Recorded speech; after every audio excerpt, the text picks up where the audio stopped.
Hello दोस्तों, नमस्कार। आज सुबह सुप्रीम कोर्ट ने एएमयू की माइनॉरिटी कैरेक्टर को लेकर के एक अहम वर्डिक्ट दिया है। उसी वर्डिक्ट को लेकर के एक काफ़ी कन्फ्यूजन है लोगों के बीच में कि आखिर ये जो वर्डिक्ट है, ये किस तरीके का है? क्या सही में ये एक डायरेक्ट क्लियर वर्डिक्ट है या सुप्रीम कोर्ट ने कुछ जो है अपने हाथ बचाने की बात कोशिश की है या सुप्रीम कोर्ट ना कह कर के ये कहें कि जो अभी के जो हमारे सीजेआई हैं चंद्रचूड़ साहब उन्होंने अपना कुछ हाथ बचाने की कोशिश की है। तो इस फैसले के क्या मायने हैं ज़रा इसको हम देखिए डिस्कस करने की कोशिश करेंगे और इसमें हमारी पूरी तरीके से कोशिश रहेगी जो अभी जो अफ़वाहों का बाज़ार जो गर्म है, जो मिसकन्फ्यूजन है, जो मार्केट में जो अफ़वाहें फैल रही हैं, जो आधी-अधूरी न्यूज़ हैं, उनको कंप्लीटली हम कोशिश करेंगे कि इस वीडियो में 10 से 15 मिनट की वीडियो में उन तमाम कन्फ्यूजन को क्लैरिफ़ाई करें। हमने तरह-तरह के सोर्सेज़ को एनालिसिस किया इस दौरान। इवन हमने जो मेजर जो पार्ट है, जो आज का जो वर्डिक्ट है, उसको भी हमने पढ़ने की कोशिश की है। देखिए आपके लिए हम उसको भी दिखा दें। ये जो वर्डिक्ट का जो आया है पीडीएफ है, ये मेरे पास है। मैंने इस पीडीएफ को पूरा तो नहीं कह सकता लेकिन जो मेजर पोर्शंस हैं, जो ऑपरेटिंग पार्ट है इसका, उसको मैंने पढ़ने की कोशिश की है और उसके हिसाब से ही मैं जो है ये वीडियो आपके लिए लेकर के आ रहा हूँ। तो जैसे मैंने कहा कि अब देखिए हम इस पर जो है एनालिसिस करते हैं कि आखिर क्या हो रहा है, क्या था? तो देखिए पहले मैं थोड़ा-सा इसकी हिस्टोरिकल बैकग्राउंड में जाऊँगा जहाँ से सुप्रीम कोर्ट ने भी अपना वर्डिक्ट लिखने की शुरुआत की है। हाँ, सुप्रीम कोर्ट ने थोड़ा-सा अगर वर्डिक्ट को आप पढ़ेंगे तो उसमें एक गलती कर दी है। एक्चुअली उन्होंने 1875 लिखना चाह रहे थे और लिख क्या दिया है 1975। तो जो एएमयू से ज़्यादा जुड़े हुए लोग नहीं हैं, उनके लिए बताते हैं कि AMU is not established as a modern Anglo oriental college in 1975 but ये as a model Anglo oriental college 1875 में एस्टैब्लिश किया गया और शुरू में इसकी जो डिग्री थी, जो इसकी जो सर्टिफिकेट से थे, वो कलकत्ता यूनिवर्सिटी से इसको मिलते थे। शुरू में कलकत्ता यूनिवर्सिटी हुआ करती थी, उस वहाँ से मिलते थे एंड लेटर ऑन फिर इसको जो है इलाहाबाद यूनिवर्सिटी से अमेंड कर दिया गया, इलाहाबाद यूनिवर्सिटी के साथ जोड़ दिया गया और वहाँ से इसकी जो डिग्रीज़ और सर्टिफिकेट्स थे, वो इलाहाबाद यूनिवर्सिटी से मिलने लगे। और अल्टीमेटली 1920 में उस वक़्त की जो इम्पीरियल सरकार थी यानी जो ब्रिटिश सरकार थी, उसने जो है उस वक़्त जो है एक एक्ट ला करके 1920 एएमयू एक्ट ला करके एएमयू को एक यूनिवर्सिटी का दर्जा दे दिया और अल्टीमेटली ये यूनिवर्सिटी बनी और यूनिवर्सिटी का दर्जा देने के लिए जो है उन्होंने जो है उस वक़्त 30 लाख रुपए माँगे थे इस एवज़ में और उस वक़्त ये 30 लाख रुपए जो एएमयू से जुड़े हुए जो मुस्लिम्स थे, उसमें ऐसा नहीं कि सभी मुस्लिम्स ही थे, कुछ जो हिंदू लोग भी थे जो उस वक़्त जुड़े हुए थे, यानी जो नॉन मुस्लिम लोग थे, उन्होंने भी इसमें बढ़-चढ़ कर के हिस्सा लिया। लेकिन जो मेजर कंट्रीब्यूशन था, वो मुस्लिम्स ने ही किया और एक उस वक़्त सोसाइटी होती थी जो आज भी आप लोग जानते होंगे सुल्तान जहाँ मंजिल में चलती है all India Muslim education conference के नाम से इस सोसाइटी के अंडर में ये 30 लाख रुपए कलेक्ट किए गए और अल्टीमेटली एएमयू को 1920 में एक यूनिवर्सिटी का दर्जा मिल गया। तो दोस्तों उसके बाद में फिर क्या हुआ जब हम 1947 में हमको आज़ादी मिली, 1950 में जब हमारा कॉन्स्टिट्यूशन लागू हो गया, तो फिर एएमयू एक्ट आता है 1951 उसके अकॉर्डिंग एएमयू को एक सेंट्रल यूनिवर्सिटी का दर्जा दिया गया। उसके अकॉर्डिंग यूनिवर्सिटी को क्या दिया गया? एक सेंट्रल यूनिवर्सिटी का दर्जा दिया गया, जिसमें कि जो एएमयू रहेगी वो सेंट्रल फंडेड यूनिवर्सिटी रहेगी और एक एएमयू को जो है सेंट्रल यूनिवर्सिटी का दर्जा दिया गया और एएमयू अपने तरीके से चलती रही।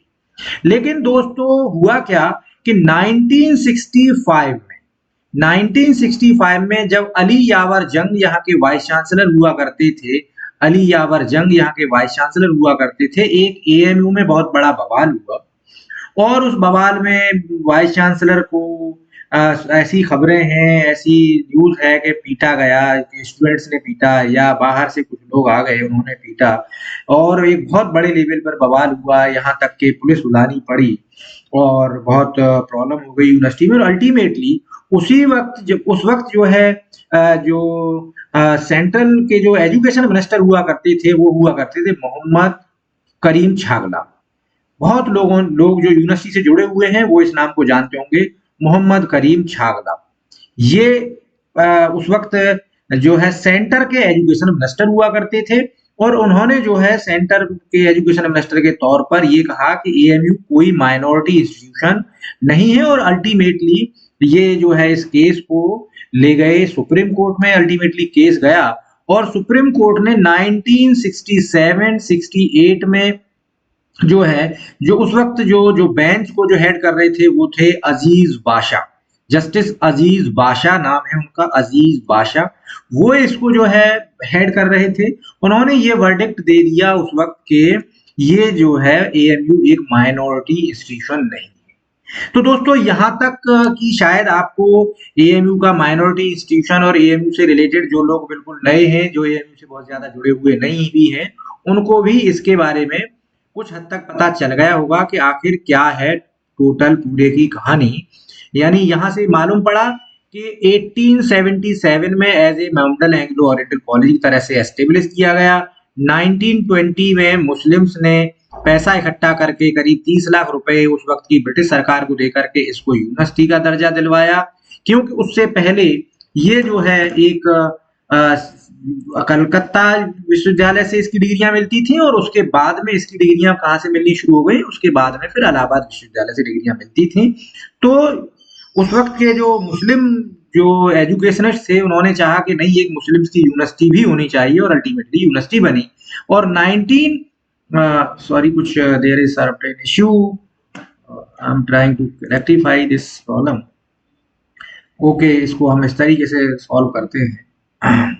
तो अल्टीमेटली 1951 में एएमयू को जो है, क्योंकि उस वक्त तक कोई इंडिया का अपना कॉन्स्टिट्यूशन तो नहीं था, जब कॉन्स्टिट्यूशन लागू हुआ तो अकॉर्डिंग टू कॉन्स्टिट्यूशन आर्टिकल 30 को जो है ध्यान में रखते हुए एएमयू को एज ए माइनॉरिटी इंस्टीट्यूशन 1951 का एक्ट पास किया गया और एएमयू एक माइनॉरिटी के एक्ट की तरह से चलती रही। लेकिन 1965 में जब एक प्रॉब्लम आई अली यावर जंग के जमाने में, वो एक बड़ी कॉन्स्पिरेसी है। लोग कहते हैं कि उस वक्त की जो सेंटर की सरकार थी, यानी उस वक्त सेंटर में कांग्रेस की सरकार हुआ करती थी, ये कांग्रेस की सरकार के द्वारा कराया गया एक प्रोपेगेंडा था। लोग ऐसे मानते हैं ये कांग्रेस की सरकार द्वारा कराया गया प्रोपेगेंडा था, क्योंकि जो अली यावर जंग थे वो कांग्रेस के द्वारा भेजे हुए एक उनके पिठलग्गू थे, एक पपेट थे। और उसी वक्त कांग्रेस ने अब्दुल करीम छागला को जो है एजुकेशन मिनिस्टर बना दिया था और उन अब्दुल करीम छागला की मदद से, यानी कांग्रेस ने कुछ इस तरीके से मुस्लिम्स के साथ, इंडियन मुस्लिम्स के साथ इस तरीके से एक धोखा किया था उस वक्त कि हमको कुछ ना करना पड़े, मुस्लिम्स ही कुछ कठपुतलियां बिठाई सरकार में और सरकार के बाहर या एएमयू में, और उन्हीं के थ्रू एएमयू के माइनॉरिटी कैरेक्टर पर एक बहुत बड़ा हमला कांग्रेस की सरकार ने उस वक्त किया था, ऐसा लोग मानते हैं और वो ऑन द रिकॉर्ड भी है। और अल्टीमेटली 1968 में, और देखिए सबसे बड़ी चीज है कि जजमेंट देने वाले उस वक्त के जस्टिस भी अजीज बाशा थे। यानी कोई ये ना कहे कांग्रेस के लिए, कोई ये उंगली ना उठाए कि कांग्रेस जो है मुस्लिम्स इंस्टीट्यूशंस पर या मुस्लिम्स के खिलाफ इस तरीके की हरकतें कर रही हैं। खासकर क्योंकि इंदिरा गांधी की जो सोच थी वो बहुत ज्यादा एंटी मुस्लिम सोच की है, वो लेडी थी इंदिरा गांधी उस दौर की। तो उन्होंने जो है इस तरह, और वो जानती थी कि मुस्लिम्स का जो इंटेलेक्ट है, जो इंटेलेक्चुअल मुस्लिम्स हैं वो एएमयू से एसोसिएटेड है, तो कैसे भी न करके इस एएमयू को जो है अंडरमाइन किया जाए, इसको जो है क्रश किया जाए। तो उन्होंने डायरेक्टली अपने आप तरफ से न करके मुस्लिम्स को ही अपने कुछ कठपुतलियां बिठाई एएमयू में, एएमयू के बाहर उन कठपुतलियों के थ्रू एएमयू को क्रश करने की कोशिश की। क्योंकि एएमयू का उस वक्त आज का जितना वकार नहीं है, एएमयू को उस वक्त इंटरनेशनल पटल पर बहुत ज्यादा ख्याति प्राप्त थी, बहुत लोग जानते थे। तो इंदिरा गांधी ने उस वक्त डायरेक्टली इंटरवीन न करके एएमयू के मामलों में मुस्लिम्स के थ्रू ही एएमयू को क्रश करने की कोशिश की, और उसी का नतीजा थे, चाहे वो अब्दुल करीम छागला हो या अली यावर जंग हो या अजीज बाशा हो, और वो अल्टीमेटली एक उस तरीके के वर्डिक्ट कराने में वो सफल हो गई कि एएमयू एक माइनॉरिटी इंस्टीट्यूशन नहीं है। दोस्तों अब आगे बढ़ते हैं। उसके बाद में हुआ क्या कि 1977 में या 1976 में जब कांग्रेस की सरकार चली जाती है कांग्रेस चली जाती है। अल्टीमेटली 19 उसके बाद में जब कांग्रेस की सरकार जाती है, इमरजेंसी का दौर सभी लोगों ने देखा और अल्टीमेटली जनता दल की सरकार आती है। जनता दल की सरकार आती है। तो दोस्तों उस दौर में जब 1968 में एएमयू का माइनॉरिटी कैरेक्टर छीना जाता है, तो मुस्लिम्स ने लॉबिंग करना शुरू कर दिया था, इवन लॉबिंग करना शुरू कर दिया था कांग्रेस के खिलाफ। कांग्रेस के खिलाफ हो गए और उस दौर के जितने भी अपोजिशनल लीडर थे, उस वक्त दोस्तों आपको बता दूं कि जनता दल में आज की बीजेपी और आरएसएस उस वक्त जनता दल का पार्ट हुआ करते थे। चाहे वो जनता अपोजिशन के अदर जो समाजवादी लीडर्स थे, चाहे क्योंकि वो समाजवादी पार्टी की बात नहीं करूं, समाजवादी लीडर्स, क्योंकि इंडिया में जो जनता दल थी वो समाजवादी लीडर्स कहलाते थे। तो जो भी समाजवादी लीडर थे, चाहे वो जनता दल के हों या आरएसएस से जुड़े हुए लोग हों या आपके बीजेपी से जुड़े हुए लोग हों, सभी बहुत सारे लोग एएमयू उस वक्त विजिट किए, अलीगढ़ विजिट किए इस पीरियड में, यानी 1976 से लेकर के और 1980 तक लगातार सभी ने विजिट किया और वादे करते रहे कि नहीं, अगर हमारी सरकार आएगी तो हम एएमयू का माइनॉरिटी कैरेक्टर बहाल करेंगे, हम संसद में एक बिल लेकर के आएंगे और एएमयू का माइनॉरिटी कैरेक्टर बहाल करेंगे। और अल्टीमेटली 1977 में जो है जनता दल की सरकार बनी और जनता दल की सरकार ने एएमयू का माइनॉरिटी कैरेक्टर जो है अपहेल्ड करने की, फिर से देने की कोशिश भी की सेंटर में ले। और उस वक्त जो है ये बताया जाता है कि एक प्राइवेट मेंबर बिल लेकर के आए थे, उस वक्त के बीजेपी के जो प्रेसिडेंट हुआ करते थे राम जेठमलानी साहब, आई थिंक वो बड़े एक वकील भी थे। वो एक प्राइवेट मेंबर बिल लेकर के आए थे एएमयू की सपोर्ट में, फेवर में, कि इसको माइनॉरिटी कैरेक्टर का दर्जा दिया जाए।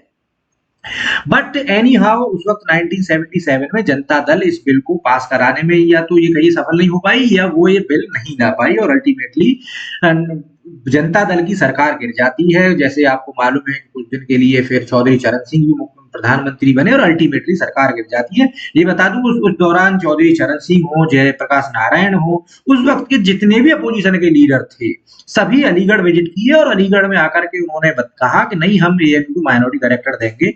और उसका ही नतीजा था कि कांग्रेस को बहुत बुरी हार भी हुई और जनता दल की सरकार बनी। खासकर नॉर्थ इंडिया में कांग्रेस का पूरी तरह से सफाया हो गया।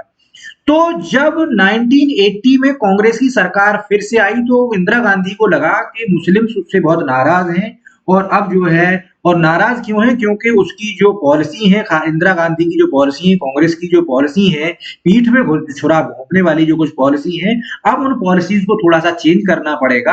कुछ वक्त के लिए मुसलमानों के साथ जो धोखेबाजी है उसको थोड़ा कम करना पड़ेगा हमें। और अल्टीमेटली 1981 में अपनी उस धोखेबाजी को फिर से जो है करेक्ट करने के लिए, रेक्टिफाई करने के लिए इंदिरा गांधी ने एएमयू का माइनॉरिटी कैरेक्टर बहाल कर दिया।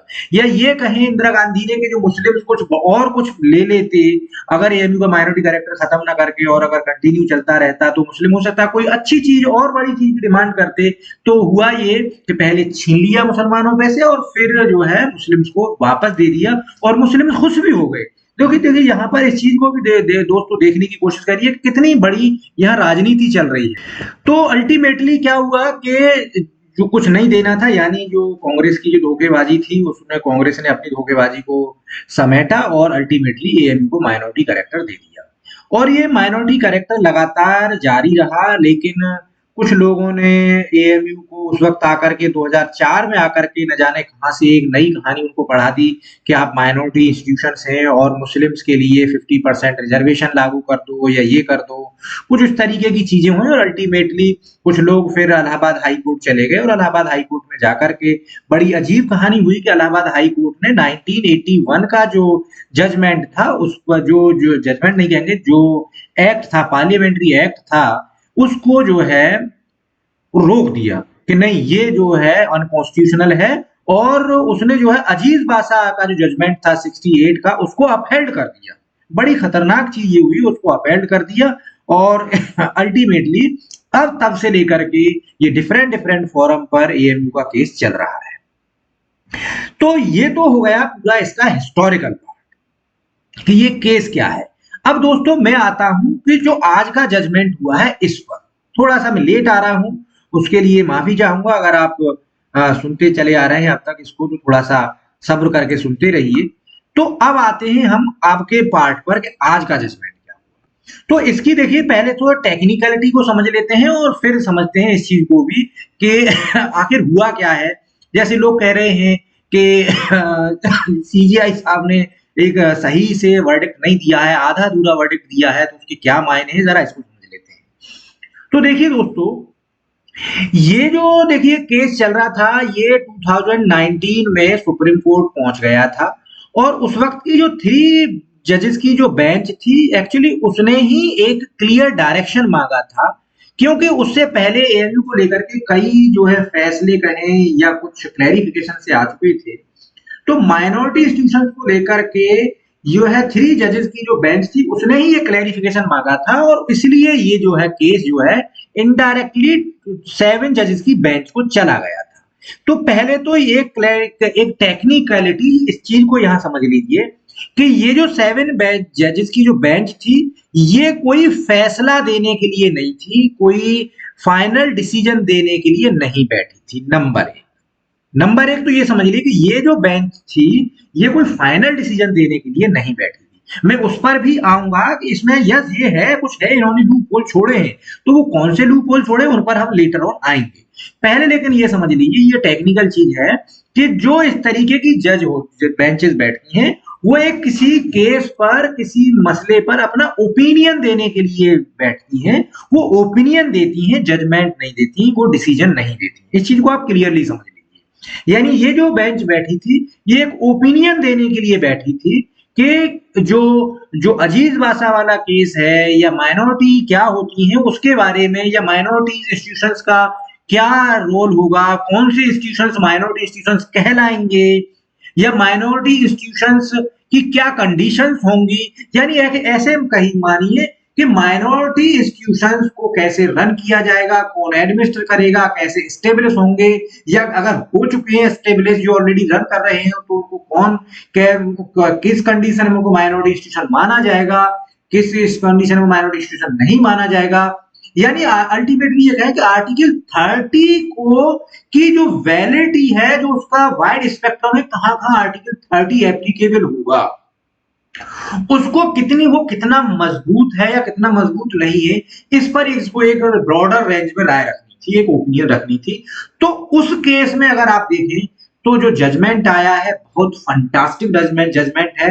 आर्टिकल 30 की जो ब्रॉडर एस्पेक्ट में जो एक्सप्लेनेशन किया है सुप्रीम कोर्ट ने आज, वो बहुत ही अच्छा किया है। माइनॉरिटीज के लिए उसको वाकई एक्सेप्ट करना चाहिए, बहुत अच्छा डिसीजन है उस लिहाज से। यानी जो आर्टिकल 30 है, उसको बहुत सारे आर्टिकल्स के ऊपर उन्होंने अपहेल्ड किया। जैसे देखिए यहाँ पर देखिए किस तरीके से, तो देखिए यहाँ पर आर्टिकल 30 के बारे में क्लियरली देखिए यहाँ बताया गया है कि article 30 of Constitution of India guarantees to religious and linguistic minorities the right to establish administer educational institution of their choice. तो यहाँ पर उन्होंने बताया है, देखिए मैं जो कह रहा था कि यहाँ पर थोड़ी सी गलती, राइटिंग मिस्टेक है, ये 1977 लिख गए हैं, जबकि ये 1877 है। तो ये यहाँ पर बात की गई है। देखिए यहाँ आकर के उन्होंने आर्टिकल 31 की जो लीगैलिटी है, जो उसकी जो पावर्स हैं, क्लियरली डिसाइड किया है, और क्लियरली बताया है। जी भाषा केस के बारे में बात की गई, यहाँ क्लियरली कहा है कि राइट 30 है, right of minorities establish this.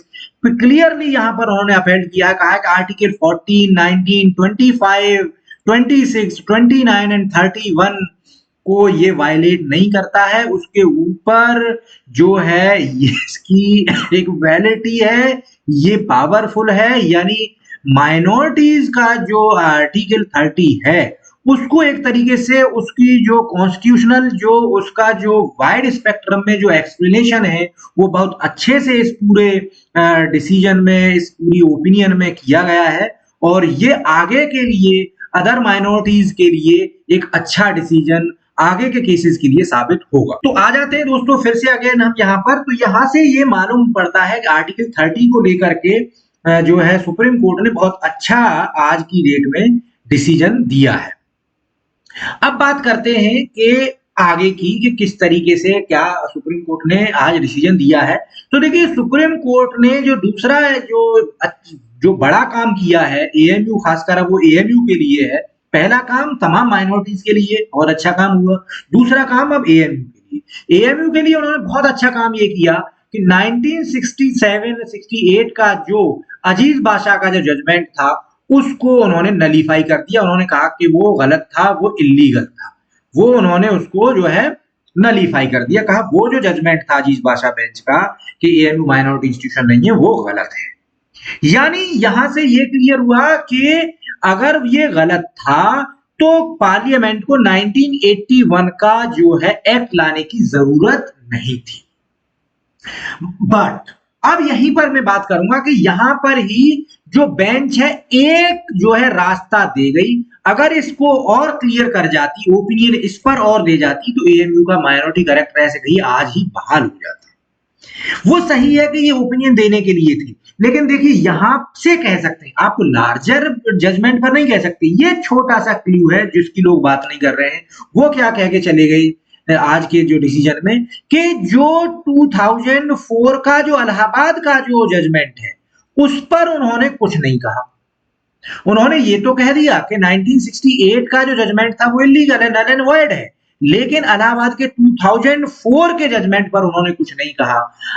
चाहिए ये था, अगर ये सुप्रीम कोर्ट अगर क्लियर कट वर्डिक्ट नहीं देना चाह रही थी, कोई इशू नहीं था, लेकिन ओपिनियन देना चाह रही थी, तो वो ये भी ओपिनियन दे सकते थे यहां पर कि क्योंकि 67-68 का जजमेंट इलीगल है तो 1981 का तो लाना ही कोई जरूरी नहीं था।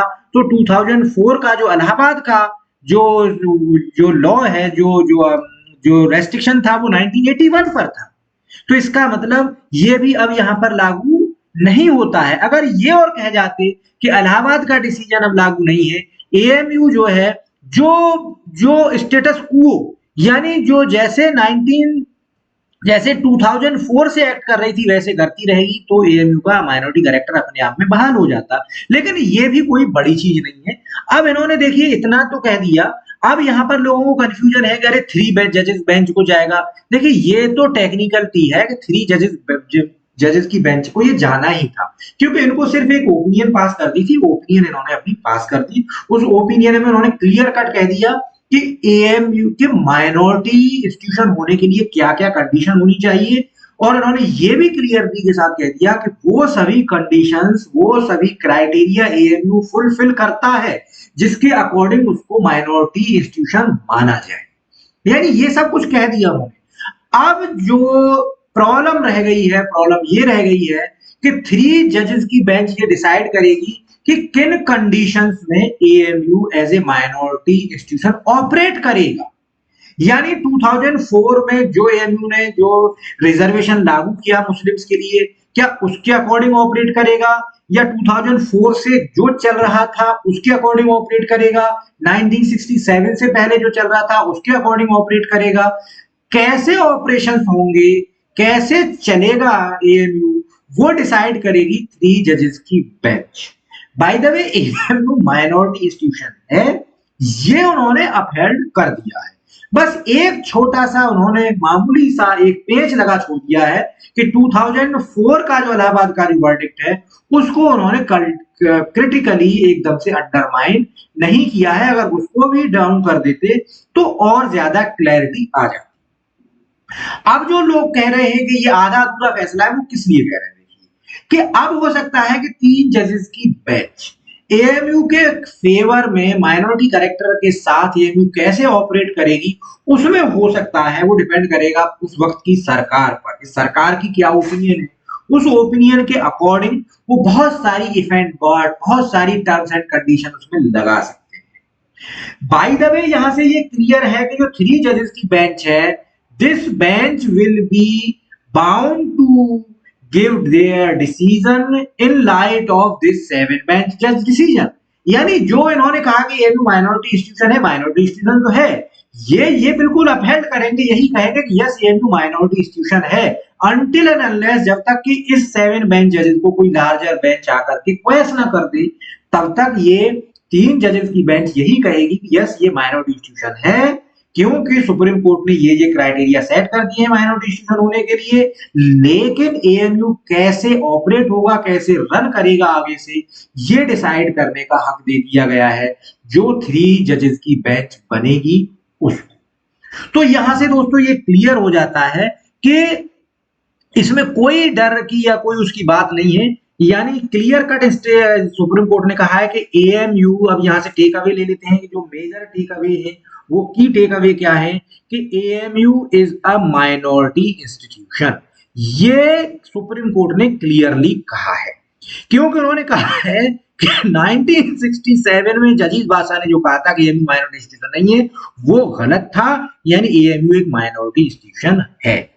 लेकिन ये कैसे ऑपरेट करेगा, इसकी रनिंग कंडीशंस कैसे होंगी, ऑटोनोमस ये बॉडी है तो किन कंडीशंस में किस तरीके से होगा, रिजर्वेशंस किस तरीके से लागू होंगे। जैसे खास बात आती है कि एससी एसटी को रिजर्वेशन दिए जाएंगे तो वो कैसे दिए जाएंगे, ओबीसीज को या अदर माइनॉरिटीज को रिजर्वेशन, या ये कहें कि जो अदर जैसे हमारे हैंडीकेप्स हैं या अदर्स हैं जो अदर रिजर्वेशन होते हैं उनको कैसे लागू किया जाएगा, किस तरीके से आगे अदर जो ऑपरेटिंग प्रोसीजर्स हैं वो क्या होंगे, वो डिसाइड करेगी 3 जजेस बेंच।